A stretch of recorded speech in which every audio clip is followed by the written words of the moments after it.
The EP Podcast. Heard everywhere podcasts can be found, and always at theeppodcast.com.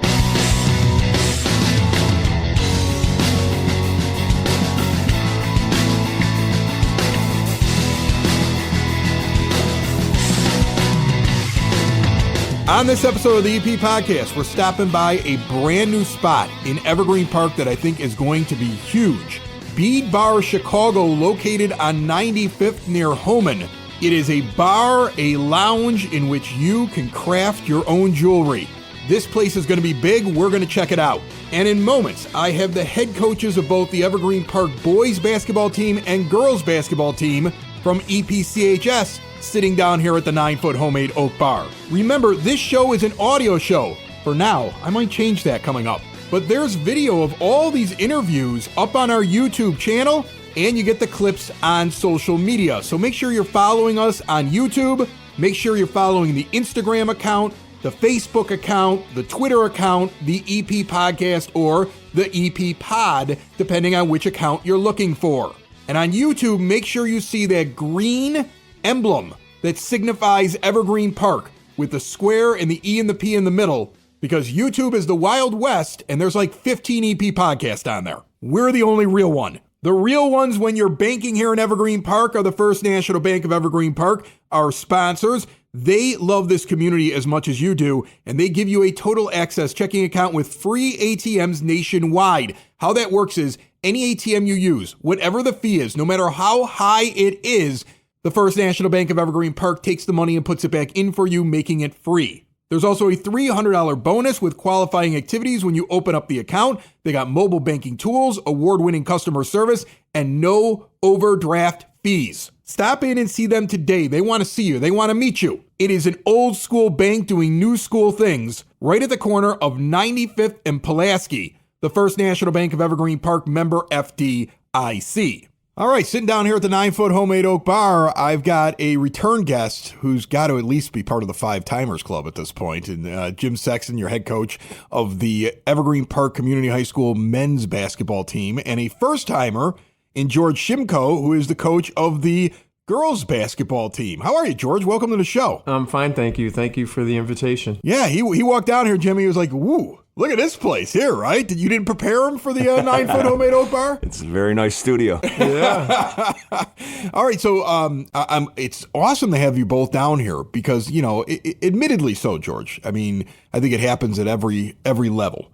You know, it happens in the NCAA. It even happens in grammar school level. It certainly happens at the high school level. From time to time, you'll see people follow youth sports, high school sports, and the guys always get just a little bit more print. You know, that kind of happens. And so I think it's really awesome to have you in here. Tell me a little bit about your team.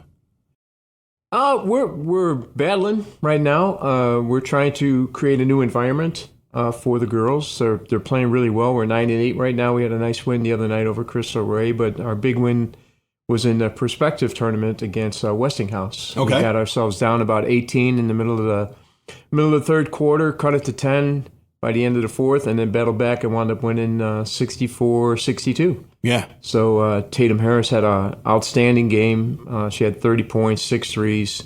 Trinity Jones had 10 assists. So we're getting lots of contributions from a lot of the girls. I've noticed over the years, I mean, I've watched women's basketball over the years, and it feels like it's far more athletic and physical than maybe it was 20 years ago. Am I nuts to say that? No, absolutely not. I think the players are becoming more skilled. Yeah. And with skill comes a little bit more contact. And I think that the girls' game has really evolved into a little bit more high brand of basketball than in the past. You got a lot of girls that are playing more basketball on the side, which kind of helps them as well. Yeah, and there's all these camps now, and everybody knows how to take better care of themselves, and everybody just turns into an athlete, you know. I mean, I laugh at my kids, and I go, I wasn't in that kind of shape. Jimmy, were you? You were probably in that kind of shape because you were playing. Yeah, I had to be, but yeah, no, it's. But you're definitely right, though. I mean, I definitely think, you know, just all the online training tools, and there's personal trainers, whether it be, you know, for fitness or agility, and then obviously you have your skill trainers as well. Sport specific, and you know, at Evergreen we have a lot of multi-sport athletes And we do a great job at the school as far as even just like our physical education teachers, our coaches, and are willing to work with the players in the weight room and things like that. So yeah, I think we didn't have that stuff back at Rice back in the day, but obviously when you're playing sports, you try to stay in as best a shape as possible. But that strength and fitness and agility is a big part of it. Well, then the fact that they didn't really do that for you at the grammar school level. Like I remember playing grammar school basketball for St. Denis, and we were terrible, right? Like that's the parish I came from. I mean, they let me play, so that's how terrible they were. I had 1 point over 3 years, 6th, 7th, and 8th grade. I actually scored once. So I have 2 points on a layup because the guy who was defending me fell down. That's the only reason why I was able to score. You broke his ankle. Yeah, no, just tripped over his shoelaces, I believe. So I was a terrible basketball player. But now you have camps. You have parents that I think get a little bit more into the development of their kid. There's more things that kind of get them ready before they get to the high school level. You're getting a different type of athlete walking in the door, I'm sure both of you, freshman year than what you used to have, correct? 100%. Yeah. I mean, like you said, the kids are, much more prepared. There's more opportunities to play, when we were, like go back to when we were playing St. Denis, I went to Holy Redeemer. Those are you played on your school team and that was about it. Now you got travel club, whether, any sport, whether it be basketball, volleyball, baseball, there's just more opportunities to compete at a younger age. So kids are more prepared, to go along, like you said, with the weights and the strength training. There's, tons even on the South Side, there's tons of individual trainers that are getting these kids more prepared for high school, just to be physically, and even mentally more prepared for it. And George, this is an interesting question for you. I never coached basketball.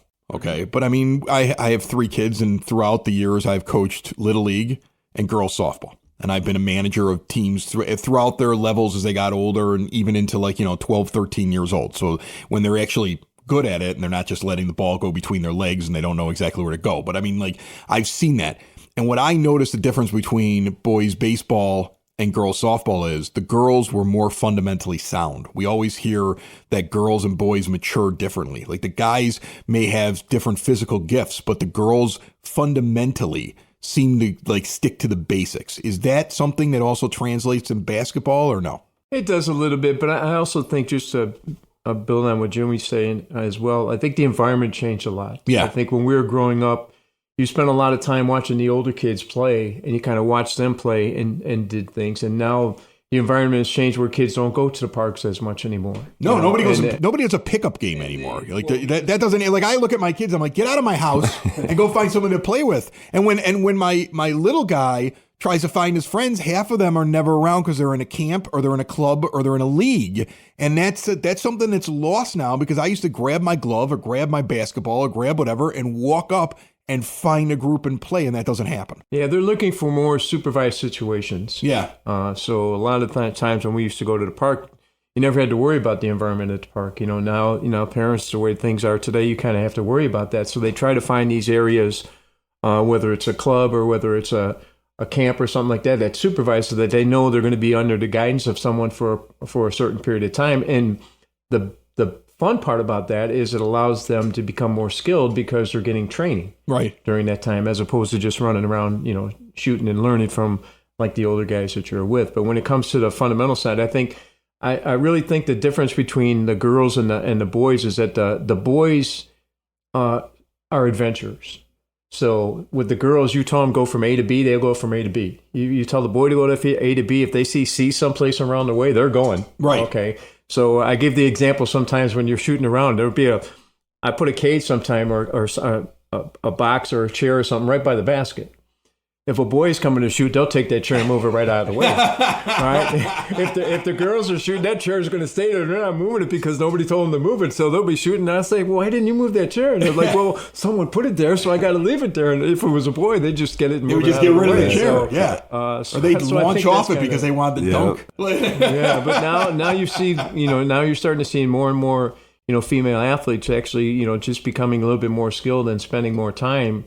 Like Jim was saying, you're seeing so many things. If you're wondering how to shoot the basketball, all you got to do is put it on your phone. You'll see 20 different ways of shooting the basketball. So it is kind of fun to watch that difference between the both of them. Very cool. Jim? Just to build off that a little, Chris, Bob Hallberg, an old coach of mine that coached me in college, is a great high school coach and a Hall of Fame college coach, coach college at the Division I level for boys, and then coached at St. Xavier for a long time with the girls. And he would always say the difference is every boy at the college level, you have to convince that they're not all going to the NBA. He goes, every girl, it's a constant pump them up and say, hey, you're meant to be here. We brought you here for a reason, and kind of can continue that confidence. But I just always thought that was a funny way of putting it. That every boy that walked in that door at the Division I level thought they were going to the pros. It's so funny too, because the world is so big, but it's so small. Like he talks about Coach Hallberg. I've known Coach Hallberg, for such a period of time. And then when I was going to take over Queen of Peace, he had recommended me to go to Queen of Peace. Right. And we were talking about it, and he said,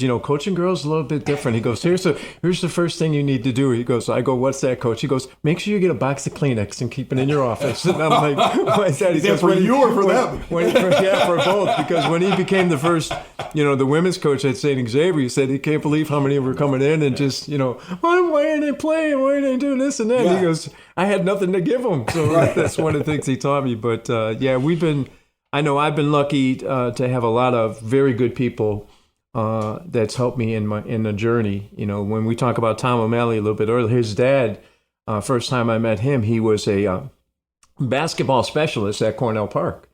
And he had one camper, and it was me. That's amazing. And he would be there every day after summer camp. I went to summer camp, and then we would play one-on-one. He was coaching, I think, at Leo at that time. And I learned so much just being around him about the game. And then, his son, Tom, was superintendent, and that it's funny how the world is sometimes. It's funny that Tom O'Malley's back as the superintendent. Yeah, we'll take a moment to kind of awesome. recognize that. I read about that as we sat down today. That was the day that it showed up in the patch for the first time, and I was like, he's back? Like, Mike Reardon was here for like 6 months, and he's off to Moraine, and now the guy who retired is unretired and back running this while they're still searching for somebody like that. I mean, and the thing is, it's interesting. Like, we were all talking about beforehand, and you guys, you would see some people, they'd be like, look at the changes at the top, and you'd see them, they'd get a look of consternation or worry. You guys seem very relaxed about it. Like, this will be totally fine because of the way that things seem to run over there. Everything seems to run like clockwork at that school. And you didn't seem like you were on edge when you heard that there was another change. Oh, yeah. No, Tom's great to work with. And, we're lucky to have him. I understand that they're looking, the board's looking for a, full-time with Tom retiring. But the longer we can have him, the better. Yeah, awesome. Tell me about your team. I haven't asked you about it yet. How are you doing this year? George said battling. I think we'd probably be in the same boat. We're off to a 6-8 start. We lost some close games. We only brought 2 varsity players back that you played a considerable amount, albeit those guys are really good. Keyshawn Vival and Lonnie Mosey. Lonnie's his 3rd year as a starter, only as a junior, and Keyshawn's 2nd year starting for us. So having those 2 guys back has been huge. And they've been really carrying a lot of the scoring and leadership role. That being said, working in some younger players, we've played a pretty tough schedule early. We just got done with the Big Dipper Christmas tournament, and we went 2-2 there. But we really played well. We George, the ladies beat Westinghouse. We beat Westinghouse as well. And we beat Bishop Knoll out of Hammond, Indiana, who's usually a really good program. But we also played Hyde Park, who's traditionally a really good public CPS team. And then we ended up playing in the 3rd round, we played Kenwood Academy, who's like number 22 in the country. So it's been kind of a rough start as far as the schedule. But we kind of designed it that way to be able to kind of be at our best when we kind of mix in these younger guys and get a little more experience. So we're feeling like we're getting there. We're back in the conference schedule tonight. We play Tinley Park tonight.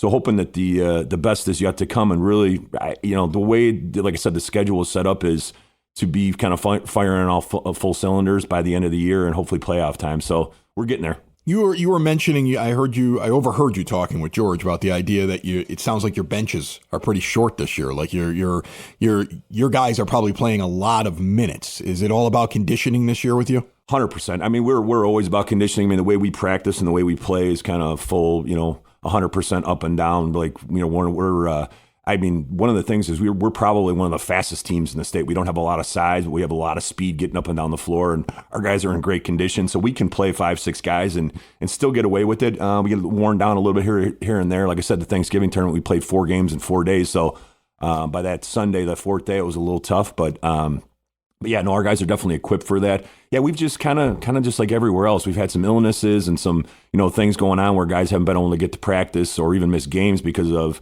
illness or injury. So, no excuses on that. But it's just like I said, we're hoping to kind of get full blast here and get everybody, get a full bench where everyone's not so much even for games. It's more practices to be able to compete in practice and carry that over to games. What's the environment like right now? Does it get busier? Do you get more people at games once the conference things start? I know, if I'm not mistaken, Evergreen Park High School almost has like an incentive program for their kids, like show up to these things, and there's almost an incentive to be there at them, which I love because it gets them out, because otherwise these kids just sit around in the virtual world at home. So I know you get a lot of student participation. What's it like right now at the games? Does it get, is it consistent all year long, or once you get to the conference and you get into the spring, the end of the winter into the spring, is that when you start seeing more and more fans?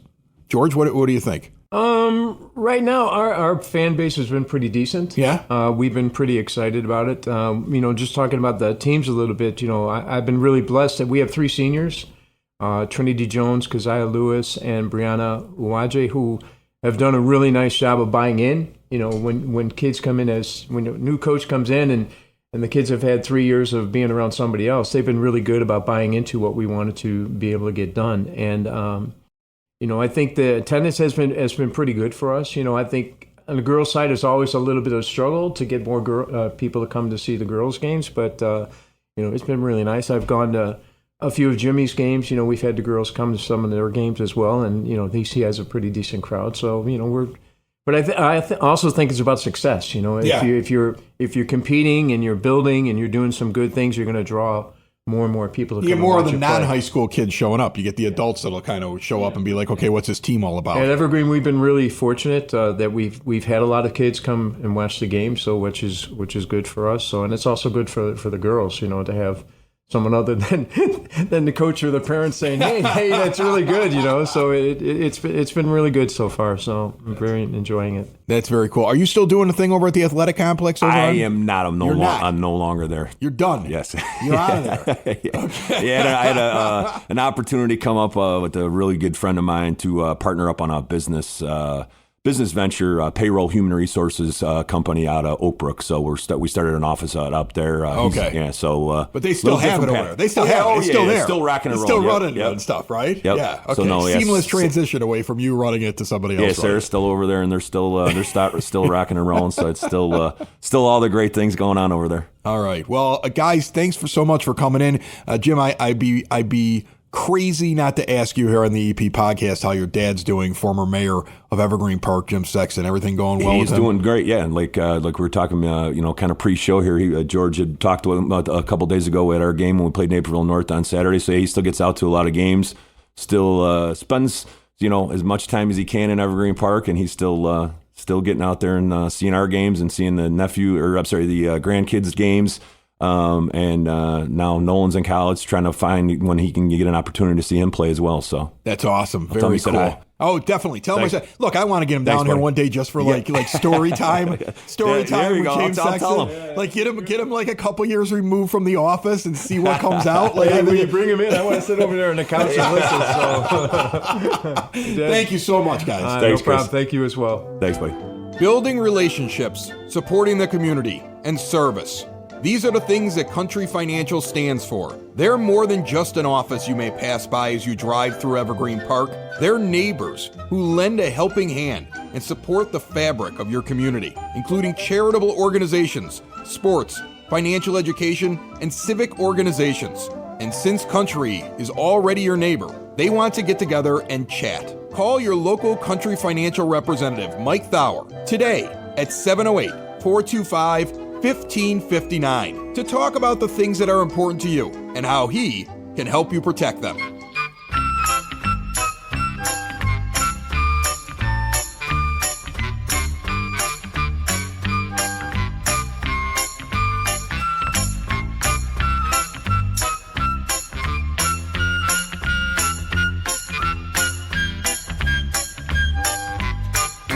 It is now time for your EP podcast, Word on the Street, brought to you by Spoken Vine Wine Bar and Bottle Shop, northeast corner of 95th and Kedzie, with small plates, amazing wines, and they are doing Australian bold red wine tastings 3 more times this month. This past Sunday, they had one. You also have one coming up on Thursday, January 16th and Sunday, January 19th. Those tickets are going very fast. And then next week, on Thursday, January 23rd, they have one more. All these tickets are at SpokenVineWines.com. You can hear all about these events. They were on our last episode of the EP Podcast, where you can get anywhere podcasts can be found, and always at the EPPodcast.com. Check it out. Also on that show, Frank Murray from the Evergreen Park Public Library talked about the Big Sip and Sample fundraiser. I'll be there. You should be there as well. Saturday, February 22nd, kicking off at 6 p.m. Wines and beers and all kinds of food from around the area to sip and sample.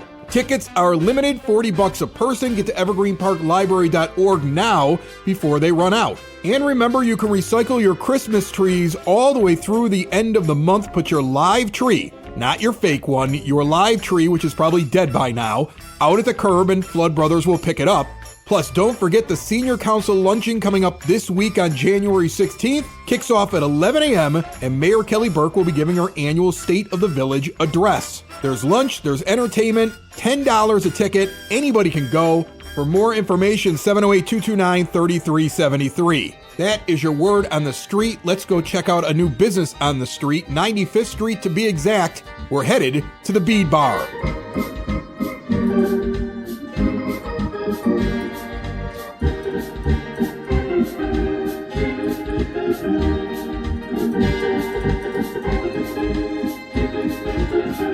The EP Podcast out at a new business along 95th Street, the Bead Bar, and Monique Smith is sitting here with me, and I cannot wait to show you this place because it's pretty cool. It's not something that I expect. I mean, we're talking about a bar, but it's a bar that provides something fun, date night, something with your friends. It's operating where you can have an event, right, Monique, or you can just pop in on like a Friday night and enjoy this brand new spot. Welcome. Thank you. Thank you for having me.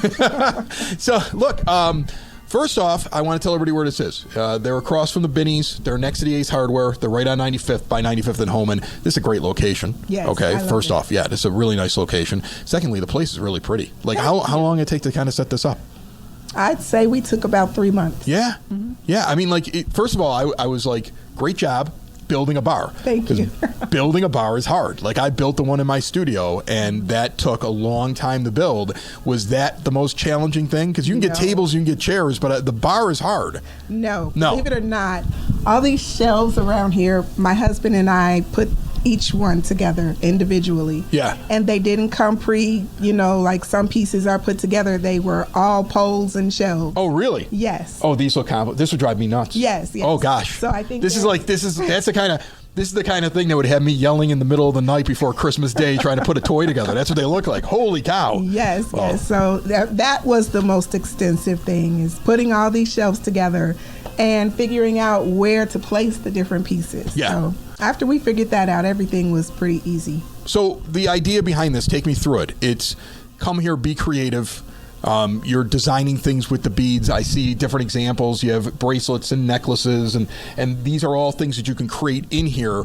And then it's also a working bar in terms of you have a liquor license, you provide refreshments to people. They can kind of pop in and just make this one of their stops in an evening. But they're coming here and they're on this felt top bar. They're able to put something together. Do I have the basic gist of this? You have the gist of it. Okay. So we have an extensive inventory of crystals and natural gemstones. I also teach healing modalities with gemstones and crystals and how they affect your body. So there's different facets of how you can experience the bead bar. The primary one is the bead and sip, which is kind of similar to a paint and sip. Yeah. But instead of a painting, you're walking away wearing a piece of jewelry. So that's the most exciting part. And it's unisex, so we have designs for men as well as women. We have date nights. We have team building, corporate things where you can do your corporate colors, or you guys can use your logos and things like that. So it's really versatile, very diverse. Yeah, well, I mean, this is interesting to me because, first of all, the idea that you can actually sit here and create something, like, you know, a piece of jewelry or something like that, and to me, it immediately became a date night thing for me. Like, I was like, oh, I know somebody who would like this. Like, that's the first thing I kind of thought of. When you come in here, is it one of those things where you walk in and you buy a package? Like, you're like, I want this type of jewelry. Is it something where, like, take me through the process here? If I come in off the street, it's not an event. Coming off the street, it's Friday night, bring in somebody, sit down, I'm ready to have a refreshment and everything like that. The main thing, first of all, is to figure out what materials I'm going to use. Yes. So is that basically what you're picking first? Like, I want this style, I want to do this type of thing, and then the sipping and the you know, the enjoying the bar is like a secondary thing that goes along with it? Yes, so that is called our a la carte walk-in experience. Okay. And what that means is you come in, you everything is based per piece. So when you book an event, you decide which bracelet you want to make ahead of time. Oh, so like everybody's making this kind of thing. Okay. Yes. But when you come in off the street, you get access to our inventory. So you can choose what style, what beads you want to use, and you pay for them either per bead or per strand. And then you get a kit, you get the tools, you get the bead bar, the board, and very slight instruction because it's walk-in. We'll guide you through how to measure your string, how to place your beads. If you have color options where I think I like blue, but what goes with it? Right. We'll give you tips and things like that, but it's really at your own pace. Well, it's also, you seem to have designed it to be kind of a friendly spot that you're going to meet people while you're here, because the bar is L-shaped. So people are going to be working on their stuff and having conversations. You're going to make friends, it feels like. You got tables all throughout the room as well, so it's not just sitting at the bar. So you kind of figure out your own experience, but it also seems like it's not something you're sitting over in a corner doing on your own. Right. Walk-in groups, I would imagine you're going to have people make new friends and find new relationships sitting in here while they're working on the beats. Absolutely. Just the other day, 2 young ladies came in just to see because they were walking past. Yeah. And so we said, well, you know, we're cleaning up and we're organizing things right now because we're not really open at that particular hour. I think it was like 8 o'clock. And we said, but you're welcome to come in and take a look around. They ordered a drink. They said, you know what, we want to just make a bead, but they did not know each other. Right. And they ended up talking and having a good time. And I'm coming over to say, hey, do you need anything? And they're like, you go on ahead, we're good. Right. And they became friends. So where does this idea come from? Like, were you already creating things yourself, and then you said, I would like to find a spot where people will come to it? Because you always see these events, right? You'll see community events. You'll see these one-time things. Like you mentioned paint and sip, right? Those are normally like one-time events. A bead and sip would be a one-time event. You're building an entire business around the idea that people may be looking for something to do at night, or they may want to book some sort of an event where they bring in people that they know. But I mean, like, that's an interesting business plan. But to start, you probably were already creating jewelry. Like, you're probably wearing something right now. You created, right? I am. Yeah. I'm looking at that. I'm like, she made that. Thank you. So I started creating jewelry in 2013. Yeah. Everything is handmade, everything is hand curated. But around 2020-ish, I put everything in storage and I lost my zeal. Yeah. And I said, you know what, I'll pick it up when I'm ready. So earlier this year, I was looking at my storage, I was looking at the bills, and I said, you know, I've got all this inventory, I need to do something with it. But I couldn't really wrap my head around a costume jewelry boutique that would draw people in. Right. So and you don't want to go to like one of those festivals and you're sitting there with the little stand and you're trying to sell your stuff. Exactly. So you're sitting there going, hold on a second. What if I could bring people in and they start to create it? Absolutely, absolutely. And I have a lot of friends who love to bead, they love to wear bracelets, they love to fashion, accessorize, and things like that. So I said, you know, we also love to drink, so let's merge the two, and here we are. You know, I like to make jewelry, but I like to make jewelry with a drink in my hand. Let's open a bar. Let's open a bar at Evergreen Park. I see the logic behind the entire thing. So people are going to come in here. What type of person do you think is your regular client? Is it somebody that's really into jewelry, or is it somebody that's really into creating? Because I wonder if it's one or the other here. Because it's a combination of both. So experience retail is really hot right now. Okay. They're coming up with a lot of different things. You've got the lip lab where you can make your own lipstick. You've got other kind of paint and sips and things like that. I saw somebody making a purse making class or something. So it's really becoming a new avenue. People are getting bored with just the movies or just bowling or whatever. They're trying to find something that's fun and exciting. So the Bead and Sip creates that for other people, because either you love crystals and you love beading and you love creating, or you just want something to do to hang out. Girls' Night Out is a really big popular thing. We have birthday parties here where you're used to saying, come out to my birthday party. Right. But now it's come out to my birthday party and leave with a gift. Is it hard to do this though? I mean, like, that's the thing. Like, I look at you have tools on all the tables, and it looks like you have all the materials, but I look at that and I go, okay, well, I don't know if I can do that. So is it something where if I've never built anything like this, because that's how this would go. Easy. That's how this would go. I'd come walking in here and I'd be like, I don't know what to do. So is it something where not only are you serving the drinks, but you're also teaching as it goes? I am teaching. So I'll ask you just a couple of leading questions. What's your favorite color? Are you familiar with gemstones? Okay. What kind of energy are you looking to have? What do you want to create? And from those answers, we can go into my bead parlor and we can find some beads, what you're drawn to. And it's really simple. Most of the designs that I'm doing right now are made with an elastic stretchy cord. So it's not really hard to make. I'll show you how to lay it out. You'll sit, you'll string them along, and then I show you how to tie it at the end so that your bracelet doesn't break off. Somebody makes something here and they really love it. It's a good reminder of that evening or something they're going through at that time or who they were with. Is it going to last? Like, I guess that would be the question I would ask. Like, is this, you make it, it looks cool, but what if I want to wear it like crazy? Is it going to last? It does last, and that's the thing about it. I'll help you tie it off so that it doesn't break. And then you also get a keepsake frame. So when you're not wearing it, and I don't have one on the bar right now, but there's a keepsake frame that you get. You put it in there, you store it. It's a very good talking piece when you have guests or something like that. Oh, look what I made. Or when you're out. So my husband likes to say, when you go to a paint and sip. Right.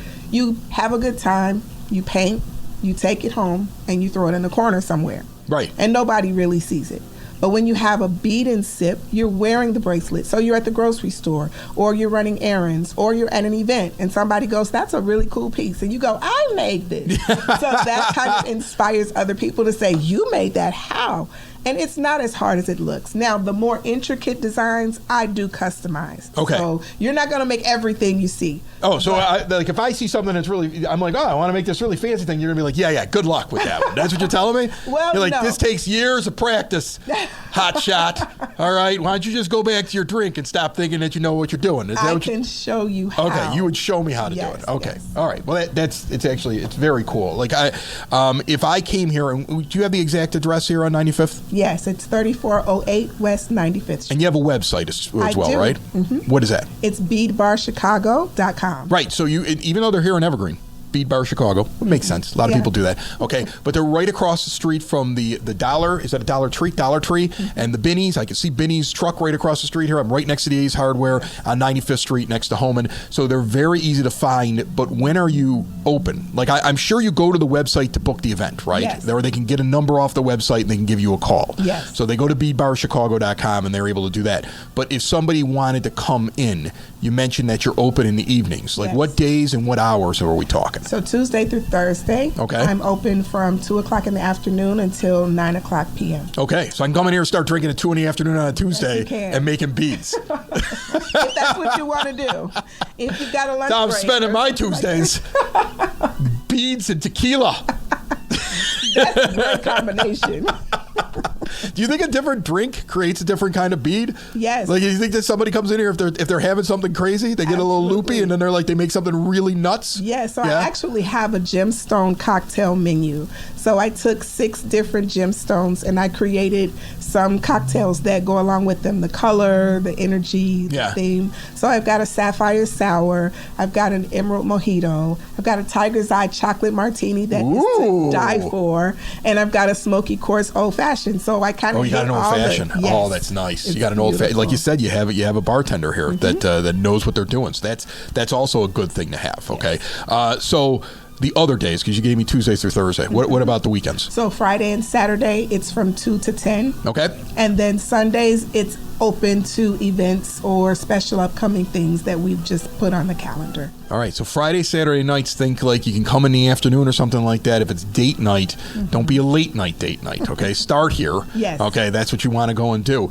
But I mean, it's just very cool. I mean, I love when we get new businesses here in Evergreen that are doing something unique or different. I feel like the last couple places that we've been to, we were at a record shop here on 95th. We were at a place that had all kinds of Mexican delights that, like, stuff that I've never seen before up the street from you. We're here with you today. Evergreen Park is getting all kinds of really cool businesses opening up and down the street here on 95th. What was the reason? Are you from Evergreen, or do you just like this neighborhood? I like this neighborhood. Yeah. I was welcomed by the City Village Hall, Yeah. and it was just the camaraderie. It's the community service. It's everybody who seems very into each other, and it's just a really nice energy. Yeah. You know what? If you do a good job, this village and the people in it will support your business. So I would imagine you're going to do well here, because I'm looking around and it looks like you're prepared to do a really good job. I hope so. Awesome. Well, Monique, thank you so much for having us at Bead Bar. BeadBarChicago.com. Again, they're on 95th. They're right next to the Ace Hardware. Okay, they're right across from Binny's. All right, there's parking right in front of the place. It's very easy to get to. It's a really nice setup. Consider them if you're going to pop in or if you're going to have a party. Thanks so much. Awesome. Thank you, Chris. It's the EP Podcast. All things Evergreen Park. It's the EP Podcast. Evergreen Park.